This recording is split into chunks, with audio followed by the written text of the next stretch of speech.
या दिवशी कोणत्याही श्री महादेवांच्या मंदिरात जाऊन त्यांचे दर्शन आपण जरूर घ्यावे। अग्निपुराण, शिवपुराण, पद्मपुराण या ग्रंथांमध्ये महाशिवरात्री व्रताचे खूप महत्त्व सांगितले गेलेले आहे।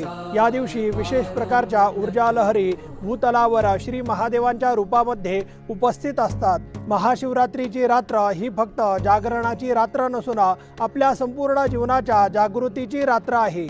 महाशिवरात्र ही श्री महादेवांची कृपा छत्रता मिळवून घेण्याची विशेष रात्र ही मानली जाते। दक्षिण भारतामध्ये महाशिवरात्रीच्या आधीच्या दिवशी एकमुक्त व्रत हे केले जाते। काश्मीरमध्ये महाशिवरात्रीच्या या पर्वकालामध्ये होणारी बर्फवृष्टी ही पवित्र मानली जाते। आपल्या संपूर्ण महाराष्ट्रामध्ये ही श्री महादेवांचे पूजन अर्चन या महाशिवरात्रीच्या पर्वकालामध्ये केले जाते। 12 ज्योतिर्लिंग तसेच संपूर्ण भारतभर श्री महादेवांचे पूजन अर्चन या महाशिवरात्रीच्या पर्वकालामध्ये केले जाते। तसेच संपूर्ण दिवस हा भक्तिभावाने व्यतीत केला जातो। महाशिवरात्रीच्या आपल्याला व आपल्या सर्व कुटुंबियांना खूप खूप शुभेच्छा।